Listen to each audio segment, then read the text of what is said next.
শুভ সকাল বন্ধুরা, স্বর্ণ সীমানাতে তোমাদের আরও একবার স্বাগত জানাই। কে কোথা থেকে দেখছো, কেমন আছো, প্লিজ কমেন্ট সেকশনে কমেন্ট করে জানিও।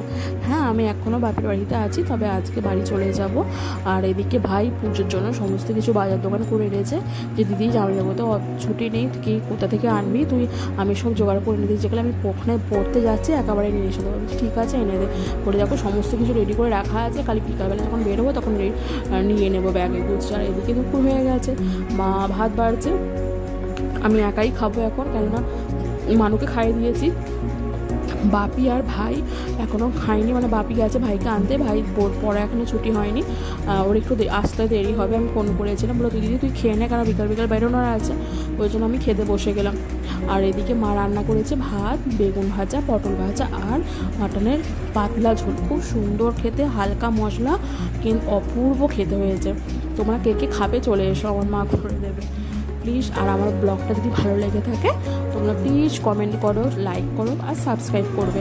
হ্যাঁ, আমি ভালো ধরনের এডিট করতে পারি না এখনকারের মতো, আমি যেরকম পারি সেরকমভাবেই পুরো মানে তুলে ধরার চেষ্টা করি, আরও চেষ্টা করবো আরও বেটার করার। যদি ভালো লেগে থাকেও তাহলে কমেন্ট করো, আর যদি খারাপ থাকে লেগে থাকে তাহলেও কমেন্ট করো। তোমাদের মানে সাপোর্ট ছাড়া তো কিছু হবে না, আর তোমরাই তো এই ছোটো পরিবারটাকে বড় করে তুলতে পারো।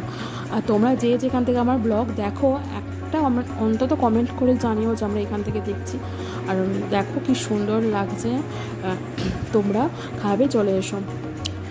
হ্যাঁ, তোমরা যদি বলো যে লাইভে আসতে চাই, আমি লাইভে আসবো। কে কে বন্ধু হবে বলো, আমার বন্ধু গল্প করবো লাইভে এলে। তোমরা যদি চাও লাইভে আসি তাহলে আসবো, তোমরা সবাই মিলে আমরা সবাই মিলে গল্প করবো। সংসারে খুঁটিনাটি তো 12 মাসই থাকে, একটু তো নিজেদের সময় বের করতে পারে, যে যেমন গল্প মানে যা যত মনে দুঃখ আছে, যে আনন্দ আছে সব শেয়ার করে নেবো কোনো। আর প্লিজ আমার পাশে থেকেও এই ছোটো পরিবারটাকে আরও বড়ো করে তোলো। আর আসার পথে জানো তো খুব মানে বিপত্তি, মাঝরাতে গাড়ি আটকে গিয়েছিল মাঝ রাস্তায় জল এতে। আবার আমার ভাই আর বাপির অসুস্থ, বাপির একটু সর্দি মতো করে, তার সত্ত্বেও হাঁটু জল নিয়ে আমার গাড়ি টেনে আড়াই উঠলো। জানো, আমি ছেলেকে নিয়ে বাইরে বেরোতেও পারছি না, আর জলের